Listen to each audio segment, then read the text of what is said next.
Ысыкөлдүн халкы, аксакалдары, эл журту. Мен да Ысыкөлдүн жээни болом. Менин чоң кайынам Касым Тыныстановдун айылынан жакын туугандар болуп кетет. Менин айылым Ысыкөлдүн бер жагында, Чырпыктын тушунда. Ысыкөл бул Кыргыздын бермети. Ысыкөл сөз касиетин барктаган эл.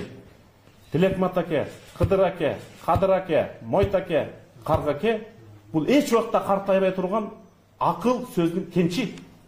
Ысыкөл ошо менен таанылган дүйнөгө. Экинчи, Ысыкөл Калыгул Олия Саякбай менен таанылган. Мен ошол Саякбай китебин авторумун.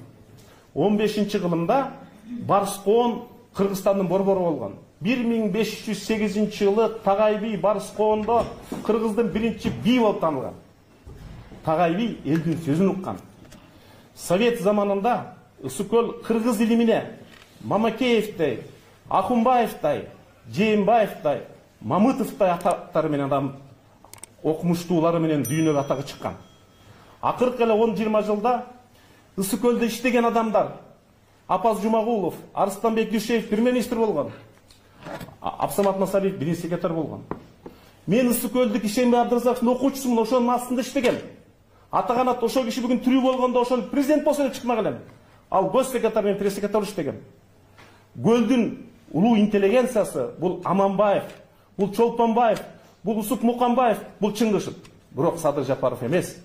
Ысыкөлдүн аксакалдары, айланайын, бул тентек балаңар элди укпай атат. Балким силерди угар. Эгерде аксакалды укпаса ал ким? Чакырбайсыңарбы? Көлгө алып кетпейсиңерби? 2 жыл губернатор болуп иштесин. Өссүн, өнсүн. Анан келип премьер-министр болсун. Анан даяр болуп келсин. Элдин тагдыры оюнчук эмес. Ошондуктан бизди укпаса да, элди укпаса да, ал жалаң фейктерди угуп калды. И Кекебаев ошибся, он сказал, если Садыр Жапаров станет президентом, Кыргызстан станет Туркменистаном. Нет, нет, не дай бог. Я много лет работаю в комитете по международным связям. Не дай бог. Я знаю хорошую ситуацию в регионе. Не дай бог. Если Садыр Жапаров станет президентом, Кыргызстан станет вторым Афганистаном. Мы этого не допустим. Потому что он рвется к власти через насилие и хаос, через бандитов, через фейковые войска. Мы горой будем стоять, защищать суверенитет, конституционный строй и не забыли с Конституции Кыргызской Республики. Бандитам нет дороги. Спасибо. Спасибо большое.